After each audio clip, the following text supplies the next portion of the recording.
Oral sex is the leading risk factor for throat cancer. A French Bulldog died on a flight after being moved from first class to coach.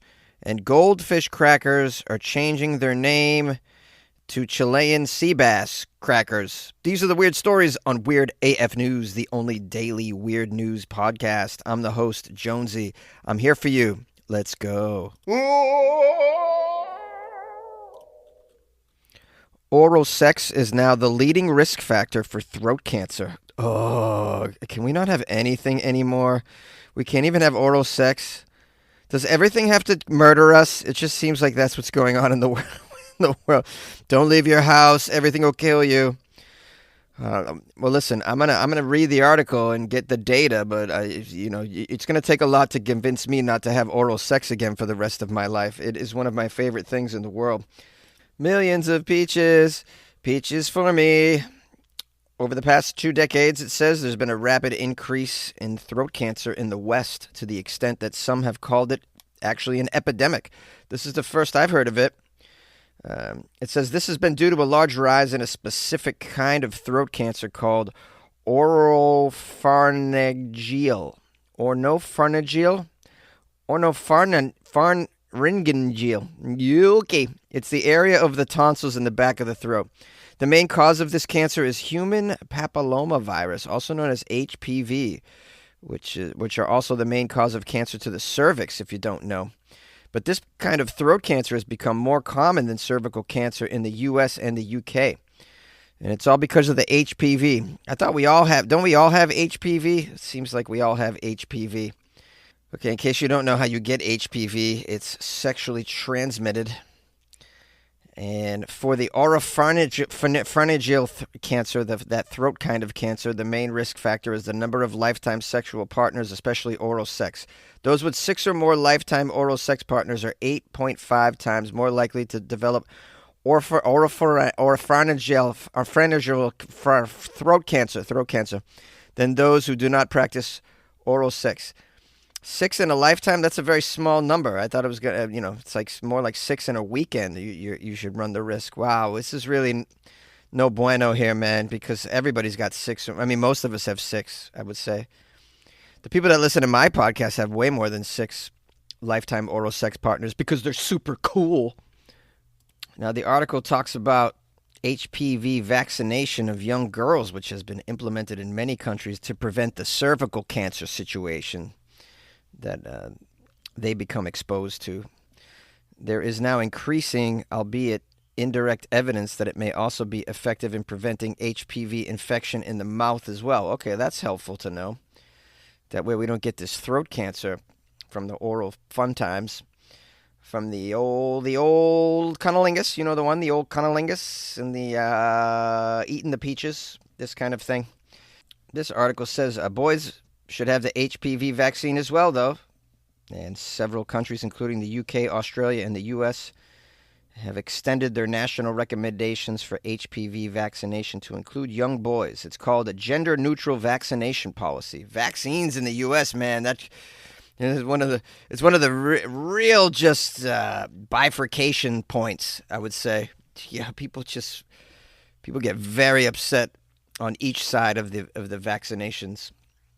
I was unaware about these HPV vaccinations for kids, and it says that having a universal vaccination policy does not even guarantee coverage. There's a significant proportion of some populations who are opposed to HPV vaccination due to concerns about safety, necessity, or less commonly, due to concerns about encouraging promiscuity. I would throw politics in there as well.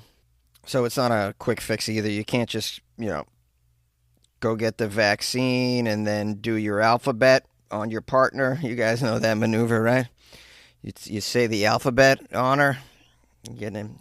I like to do the, I call it the Michael Jackson, where I get down there and I go, Mama say, Mama sa, Mama kusa, Mama say, Mama sa, Mama kusa, Mama say, Mama sa, Mama kusa, Mama say, Mama kusa. And then hopefully she goes, hee hee. That's my method. Well, anyway, I've given you the data. You can decide what to do about this. And if you have kids, you can decide whether or not to do some vaccinations. I mean, it's your life, man. But I'm going to tell you right now, when I see data like this, I just ignore it. This is what I'm going to ignore. Some warnings in life, I just go, yeah. I'm going to pretend I didn't hear that one. I'm just going to live my life eating peaches if I want to eat peaches. I'm not going to stop. Yeah. You could threaten me with throat cancer and brain cancer, or that my mouth would fall off, but I'm just not going to stop doing that. It's like I'm not going to stop drinking coffee. You know, there's studies out there that tell you that coffee's bad for you and what it can do to you. I just ignore it. I just ignore all that noise. Life is hard. I'm going to permit myself certain little delicacies, and I don't care what the scientists say the outcome could be. And by the way, if this isn't a news flash, everything causes cancer. So just do the fun stuff that causes cancer. That's my advice. A French Bulldog died on an airline's flight after being moved from first class to coach. A San Francisco pet owner has sued Alaska Airlines, alleging negligence involving the death of his beloved 3-year-old French Bulldog after he was asked to move from first class to coach on a flight from New York to San Francisco. Who brings a French Bulldog on a flight? Are you a demon? Is this person a demon? Why would you do that to your poor French Bulldog? You guys know this dog's got asthma. It's the one that's born with asthma. It has innate breathing issues. Are you going to bring it on a flight? It's so funny that this article is coming about because over the weekend in Dallas, during my travels in the Austin airport, actually, I saw this young woman bringing her French Bulldog with her through the airport onto a flight, and I made a joke about it, about how cruel this woman is to bring a Frenchie on a flight. She was dragging the thing down. I mean, they're not even meant to walk very long. She's like, come on, yanking the thing along. You know how much walking you have to do in an airport? Poor dog, man, just like, come on, it's only 30 more gates, Frenchie. And then you get the dog on the flight. Oh, yeah, have a good flight now. I'm going to put you in a box under the seat in an air-pressured cabin with very little fresh oxygen, or no fresh oxygen, we could argue. And now have a good time with you.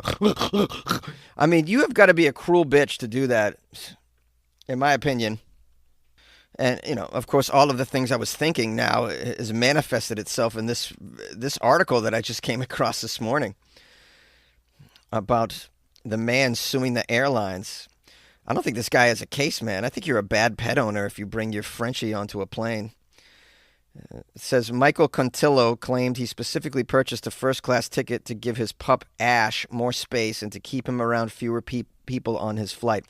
However, Michael was asked to move to coach, which caused Ash, the dog, to become anxious and led to health issues, culminating in the dog's death. I'm going to say the dog already had, first of all, it has built-in health issues. This isn't like, now my dog has health issues because I've moved from first class to coach. Your dog already had health issues. These dogs can't breathe.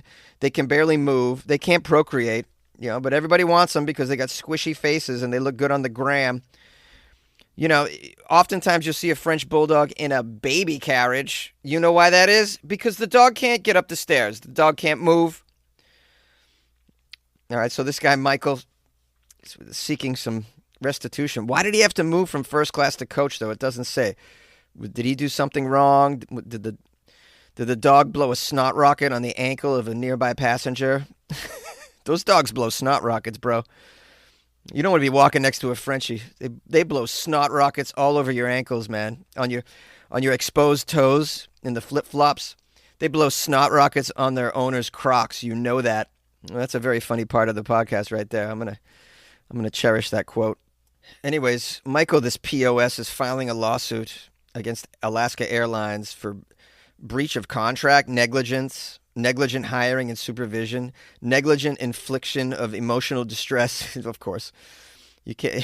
It's a French Bulldog owner. Of course, they're going to sue for emotional distress, and they're seeking punitive damages to be determined at a trial. A trial for this? What a waste of community resources and the time of communities to do jury duty over such bullcrap. Man, French Bulldog owners are a real problem in the world, man. Maybe you own one. Maybe you're one of the good owners, but in general, they are so annoying and just terrible people. And, the people that breed the French bulldogs are actually the worst. These dogs designed to easily suffocate. I mean, what are we doing here? Just because they're cute, they're respiratory challenged in a big way. All right, this is not okay. You think the dog's having a great existence? You think the dog gives a damn how many likes the photo gets on Instagram? All right, back into the article as we wind down this story about asthmatic dog trying to fly. Okay, so according to the lawsuit, Michael followed the airline's policy, reserving extra first-class space, paying an additional $100 at the airport. However, shortly before takeoff, the Alaska Airlines flight attendant and another unknown male employee asked the plaintiff and his father to move to aisle 11 of the plane for safety purposes. Michael explained that moving the dogs before takeoff would be extremely dangerous for the dogs, noting that they were calm at the moment but would not be calm anymore now that the plane was full of people. Okay, well, it doesn't say why he was asked to move, though. What happened? What transpired? That's important to know because it's, it could be a character flaw of Michael. You can imagine the kind of entitled individual that's already operating in the world this way. So you can imagine how they're interacting with the airline crew and even the people around. Anyways, I don't want to make too many assumptions here. Okay, it says that Michael and his dad were asked to move to an area that was closer to more people, back in the cabin. One could make the argument there's no room on a flight in the first place. Just people everywhere on top of you. There was less space for the dogs to breathe, the suit contends. However, according to Michael, employees allegedly ignored everything that was said. Michael complied. And then Ash, the French bulldog, immediately started breathing very quickly and heavily with noticeable anxiety. Michael was instructed to close the carrier that the dog was in, and he complied, but noticed that Ash, the bulldog, stopped moving, but could not check on him until after a certain altitude had been reached. By the time Michael and his father deboarded at the San Francisco International Airport, Michael claims Ash's body was entirely in rigor mortis. Is that possible? I thought it took many hours for rigor mortis to set in. Anyways, he's trying to get some money out of this, despite kind of common knowledge that you're not supposed to bring these dogs on the planes. I think this is on him. The American Veterinary Medical Association, for instance, notes that short-nosed breeds, such as pugs and bulldogs, are more likely to die on airplanes than dogs with normal-length muzzles because these breeds are more prone to respiratory problems. The organization suggests that such breeds shouldn't be flown. So they're telling you straight out, don't fly the dogs like these dogs that have breathing issues. You could see them struggling in just real life. They can't get up the stairs. They're just like all day long doing nothing, and they're like these dogs. Their airway isn't really built for life in general. They're built for like a planet that has a higher oxygen level than Earth. They need a new planet. These dogs, these French bulldogs, man. And if you're gonna take one traveling with you, then think about a car or a train or something. Something where you can open a window and get some oxygen. The plane is no bueno, and I also don't recommend taking your French bulldog down in a submarine either. So put that on the list. Goldfish Crackers are changing their name to Chilean sea bass crackers. Oh, are they being made in Chile? I'd like to know. Is this sea bass farm raised or wild? I'm so curious. You guys familiar with Goldfish Crackers? These are things I ate as a child quite often.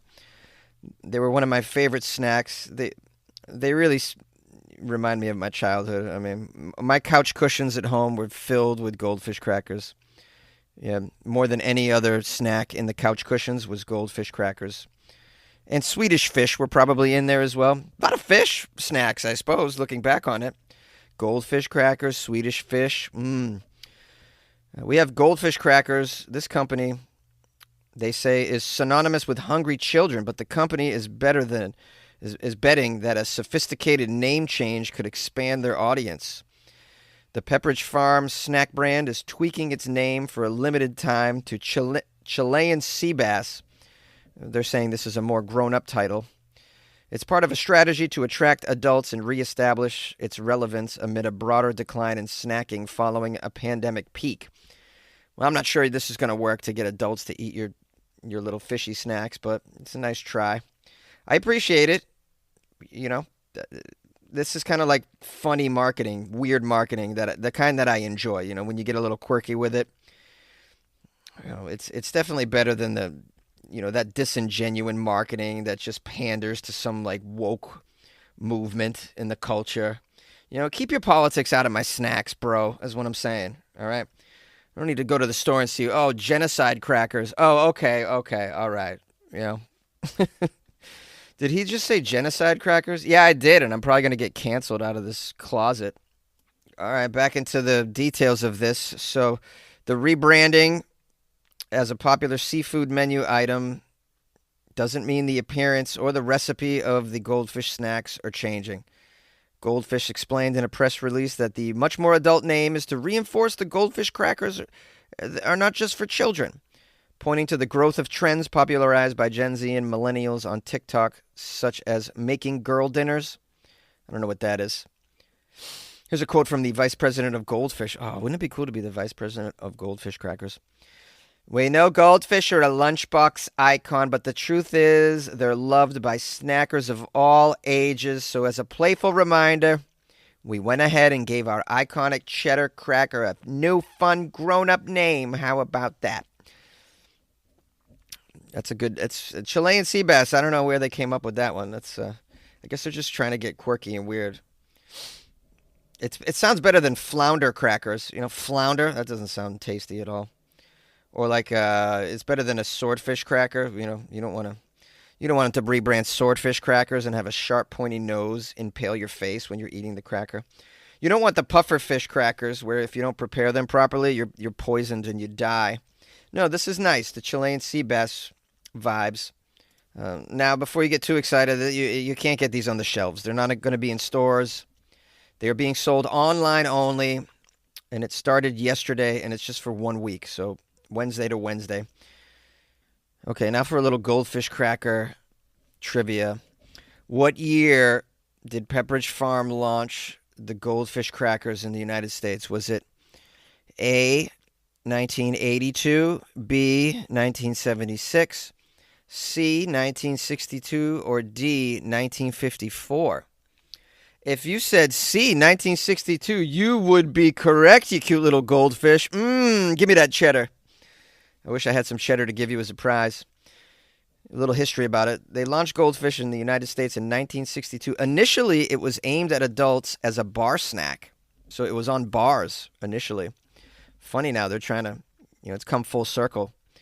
Because in the 90s, Goldfish was sold mostly as a snack for children with playful packaging. So this clever little stunt that they're doing here, a little promotion, is a simple way to remind customers that Goldfish exist amid growing competition from upstarts.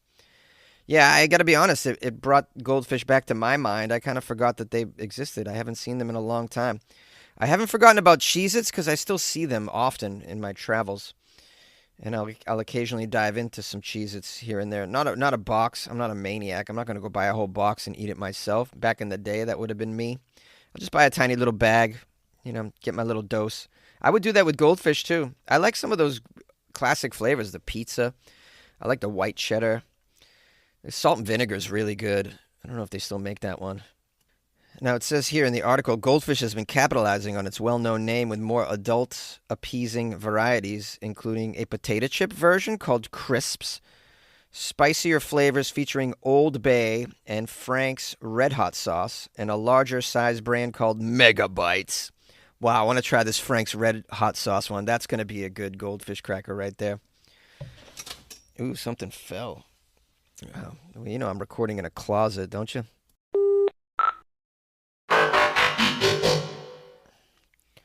Just call my name and I'll be there. Just look over your shoulder, baby.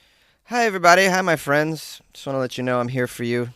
I'm here for you 5 days a week. If you're new to the show, this is what I do. Weird news 5 days a week. And on Friday, it's only weird news from Florida. That means tomorrow is the Florida Friday episode. If any of you lovelies come across some pretty weird, hilarious Florida stories from this week, please send them my way. I'd appreciate that. My email's funnyjones@gmail.com, or you can slide them into my DMs on Instagram @funnyjones as well. Much appreciated. Much obliged, Captain. If you would like to support the show, I have a website, weirdafnews.com. That's a place you can go to buy me a coffee or join the Patreon. That's a good way to support the show. You can always make a PayPal donation to funnyjones@gmail.com, same as my email. All right. Well, I'm very excited to do the Florida episode for tomorrow, and we'll try and lead you into the weekend with the best Florida Friday episode that we can do. So send those articles, and have a good night.